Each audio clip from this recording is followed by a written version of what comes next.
State archaeological museum. এটা বেহালায় diamond Harbour রোডের উপরেই সিদ্ধেশ্বরী কালী মন্দিরের পেছনে বেহালা বাজার মেট্রো স্টেশনের একদম পাশেই অবস্থিত।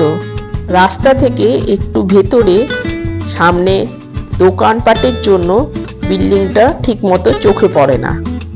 ভারতীয় জাদুঘরের মতো বিশাল না হলেও পশ্চিমবঙ্গের কয়েক শত বছরের পুরনো ইতিহাস জানতে হলে এই মিউজিয়াম অবশ্যই দেখা উচিত। এই বিল্ডিংটা একটি হেরিটেজ প্রপার্টি। সত্যেন্দ্রনাথ রায়ের পরিবার এই বিশাল রাজবাড়ির মতো বিল্ডিংটি দান করেছিলেন।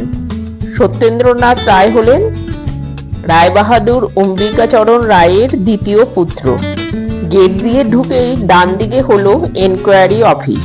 স্টেট আর্কিওলজিক্যাল মিউজিয়াম বুধবার থেকে রবিবার পর্যন্ত খোলা থাকে, সোম এবং মঙ্গলবার বন্ধ থাকে। এই মিউজিয়াম সকাল 11টায় খোলে, বিকেল 4:30টায় বন্ধ হয়ে যায়।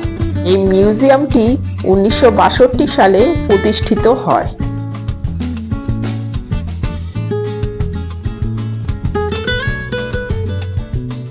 14 চৈত্র 1401 বঙ্গাব্দে তৎকালীন তথ্য ও সাংস্কৃতিক মন্ত্রী শ্রী বুদ্ধদেব ভট্টাচার্য মহাশয় এই ভবনটির ভিত্তিপ্রস্তর স্থাপন করেন।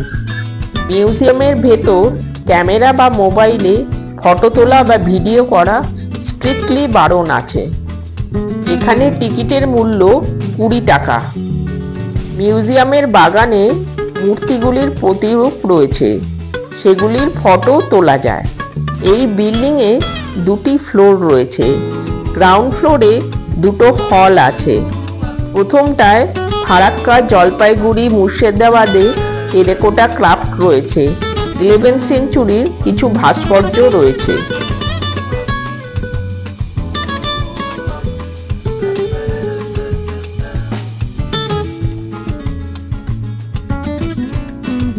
এই রেপ্লিকাটা একটা টেম্পেলের মতো। গ্রাউন্ড ফ্লোরের সেকেন্ড হলে 11th সেঞ্চুরির বিভিন্ন দেবদেবতার পেন্টিং রয়েছে। হিন্দু ভগবানের পেন্টিং দেখতে পাওয়া যায়। গ্রাউন্ড ফ্লোরে প্রথম হল থেকে সেকেন্ড হলে যাওয়ার সময় এই ভ্রাম্যমাণ সংগ্রহশালা দেখতে পাওয়া যায়। মোবাইল ভ্যান, এরকম ভ্যান আমি এই প্রথম দেখলাম। তোমাদের ভিডিওর মাধ্যমে ভ্যানটা আমি ঘুরিয়ে দেখালাম। এই ভ্যানের ভেতরে ছবি তোলা নিষিদ্ধ, তাই বাইরে থেকে ভিডিও করলাম।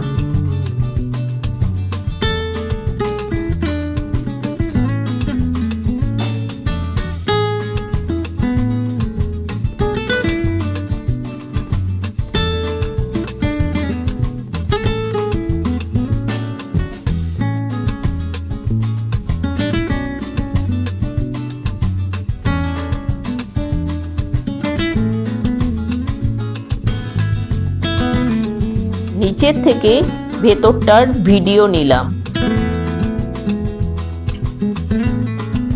মেইন রোড থেকে গেট দিয়ে ঢুকলে প্রথমেই এই মূর্তি দেখা যায়। গেট দিয়ে উপরে উঠলেই প্রথমেই ডান দিকে টিকিট কাউন্টার পড়ে। 20 টাকার টিকিট কাটতে হয়। ব্যাগ জিনিসপত্র জমা রেখে সংগ্রহশালায় ঢুকতে হয়। এবার সিঁড়ি দিয়ে উপরে উঠে এলাম। প্রথম হলে বাংলা সুলতান কয়েন, টেরাকোটা প্যানেলস এবং বড় বড় মূর্তি রয়েছে। 9th সেঞ্চুরি থেকে 19th সেঞ্চুরি পর্যন্ত এই ভাস্কর্য কীরকম ভাবে চেঞ্জ হয়েছে এখানে এলে এই মূর্তিগুলো দেখলে বোঝা যায়।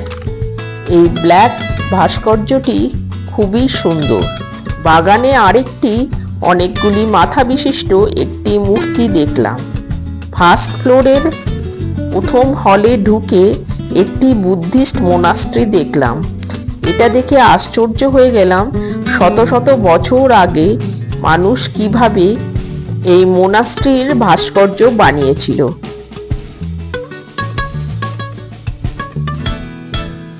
বাগানে মাথা ও হাত কাটা একটি মূর্তি দেখতে পেলাম। এটি বিষ্ণুর মূর্তি। উপরে 2টি হলে প্রাগ ঐতিহাসিক যুগের বিষ্ণুর 10 অবতারের মূর্তি রয়েছে, যেগুলি খনন কার্যে দ্বারা পাওয়া গেছে। তাছাড়া আমাদের রাশিফলের 12টি রাশি ইটের ওপর খোদাই করা রয়েছে। বিভিন্ন পশু পাখির চিত্র, বিভিন্ন পাত্র, সমস্ত কিছু উপর খোদাই করে আঁকা আছে। প্রাগৈতিহাসিক যুগের কারুকার্য এই মূর্তিগুলি থেকে বোঝা যায়। উপরের ফ্লোরে মুর্শিদাবাদের মেটাল স্কাল্পচারও দেখতে পেলাম। যারা ইতিহাস নিয়ে পড়াশোনা করছো তারা এখানে এসে এই স্টেট আর্কিওলজিক্যাল মিউজিয়ামটি দেখে যেতে পারো, তোমাদের অনেক ভালো লাগবে। আমাদের পশ্চিমবঙ্গে খনন কার্য দ্বারা কত প্রাচীন মূর্তি, ভাস্কর্য আমরা খুঁজে পেয়েছি, এখানে এলে বোঝা যায়। আমাদের প্রত্যেকের উচিত এই মিউজিয়াম এসে দেখে যাওয়া। একটি কলেজের কিছু মেয়েকে দেখলাম, তারা এই মিউজিয়ামটি দেখতে এসেছে। তাদের স্যারেরা এই মিউজিয়াম তাদের দেখাতে নিয়ে এসেছে। স্কুল কলেজ থেকে ইতিহাসের ছেলে মেয়েদের এখানে নিয়ে এসে এই মিউজিয়ামটি দেখালে তাদের খুবই ভালো লাগবে।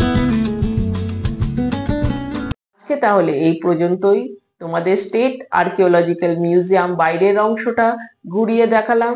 ভিডিওটা যদি একটু ভালো লাগে লাইক কমেন্ট করে দিও। তোমাদের একটা লাইক আমাকে অনেক দূর এগিয়ে নিয়ে যেতে সাহায্য করবে। নতুন যারা দেখছো তারা চ্যানেলটা সাবস্ক্রাইব করে দিও, বন্ধুদেরকে শেয়ার করে দিও। সবাই ভালো থেকো, সুস্থ থেকো, আনন্দে থেকো। আবার দেখা হবে নতুন একটা ভিডিওতে।